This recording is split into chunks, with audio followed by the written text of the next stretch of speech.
టాలీవుడ్ లో అత్యంత వేగంగా సినిమాలు తీసే స్టార్ డైరెక్టర్ లో పూరి జగన్నాథ్ పేరు ముందు చెప్పుకోవాలి.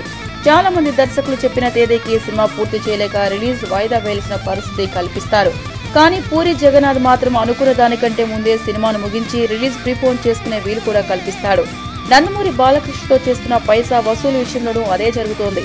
ఈ సినిమా షూటింగ్ అనుకున్న దానికంటే నెల రోజుల ముందే పూర్తవుతుండటం విశేషం. ఇప్పటికే దాదాపుగా సినిమాను పూర్తి చేసిన పూరి డబ్బింగ్ వర్క్ కూడా మొదలు పెట్టేయడం విశేషం. మిగతా పోస్ట్ ప్రొడక్షన్ పనులు మొదలయ్యాయి. పైసా వసూలు షూటింగ్ ఇంకా కొన్ని రోజులు మాత్రమే మిగిలింది. సెప్టెంబర్ 2వ వారానికి ఈ సినిమా తొలి కాపీ రెడీ చేయాలన్నది షూటింగ్ మొదలవడానికి ముందు పెట్టుకున్న డెడ్ లైన్. కానీ ఇప్పుడు ఆగస్టు 15కు డెడ్ లైన్ మారిపోయింది. ఆ రోజుకల్లా ఫస్ట్ కాపీ చేతిలో పెడతారని నిర్మాత ఆనంద్ ప్రసాద్ హామీ ఇచ్చాడట పూరి. అందుకు అనుగుణంగానే పనులు జరుగుతున్నట్లు సమాచారం.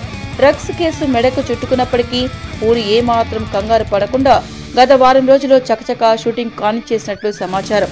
ఈ కేసు విషయంలో తనకేదైనా ఇబ్బంది ఎదురైనప్పటికీ సినిమాపై ఆ ప్రభావం పడకుండా చూసుకుంటున్నాడు పూరి. దసరాకు పోటీ తీవ్రంగా ఉన్న నేపథ్యంలో ఆగస్టు 15కు సినిమా రెడీ అయిపోతే సెప్టెంబర్ చివరి వారం వరకు ఎదురు చూడకుండా కొన్ని వారాల ముందే సినిమాను రిలీజ్ చేసే అవకాశాన్ని కూడా పరిశీలిస్తున్నారట. ఏంటండి, వీడియో నచ్చిందా? అయితే ఓ లైక్ వేసుకోండి, లేదంటే ఓ కామెంట్ చేయండి. ఎప్పటికప్పుడు మా వీడియోస్ చూడాలంటే సబ్స్క్రైబ్ చేసుకోండి.